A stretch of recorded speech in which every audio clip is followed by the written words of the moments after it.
Hello viewers, কেমন আছেন? আপনারা দেখছেন মারিয়া কম্পিউটার এবং এখানে 100% কাজের অনলাইনের ভিডিও করা হয়। সাথে থাকুন, চ্যানেলটি সাবস্ক্রাইব করে রাখুন। আজকের ভিডিওর বিষয় হলো প্যান কার্ডের সঙ্গে আধার কার্ডের লিঙ্ক আছে কি না কীভাবে দেখবেন। আপনারা সাধারণত প্যান কার্ড করে থাকেন 2018 সাল বা 19 সালের আগে যারা প্যান কার্ড করেছিলেন তাদের অনেকের প্যান কার্ডের সঙ্গে আধার কার্ডের লিঙ্ক নেই।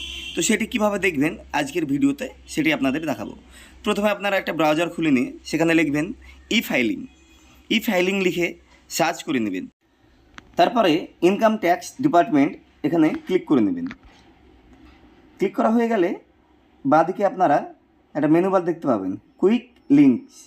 এই কুইক লিঙ্কের নিচে অনেকগুলো অপশন পেয়ে যাবেন। আপনারা একটু নিচের দিকে স্ক্রোল করলে দেখতে পাবেন লিঙ্ক আধার স্ট্যাটাস।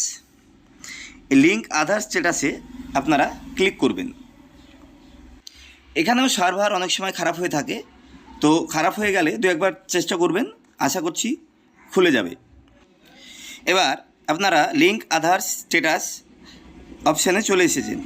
এখানে প্যান নাম্বার, আধার নাম্বার এই অপশানগুলো পেয়ে যাবেন লিঙ্ক আছে কি না সেটি চেক করার জন্য। তো প্রথমে প্যান নাম্বার জায়গায় প্যান নাম্বারটি দিয়ে নিন।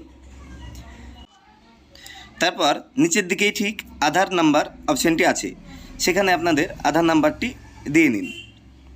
প্যান নাম্বার, আধার নাম্বার দেওয়া হয়ে গেলে এখানে ডান দিকে দেখতে পাবেন ভিউ লিঙ্ক আধার স্ট্যাটাস, এখানে ক্লিক করে নিন। তারপর দেখতে পাবেন আপনাদের সামনে একটা স্ক্রিন শো হয়ে যাবে। এখানে লেখা আছে your pan number is already link to given Aadhaar number. Pan number এবং আধার নাম্বারগুলো মিডিল থেকে ক্রস করা থাকবে আপনার সিকিউরিটির জন্য। এখানে লিঙ্ক আছে তাই এইভাবে স্ক্রিন শো হচ্ছে। যদি আপনার লিঙ্ক করা না থাকে তাহলে আপনার প্যান কার্ডের সঙ্গে আধার কার্ডের লিঙ্ক নেই, সেরকমই স্ক্রিন শো হবে। ধন্যবাদ।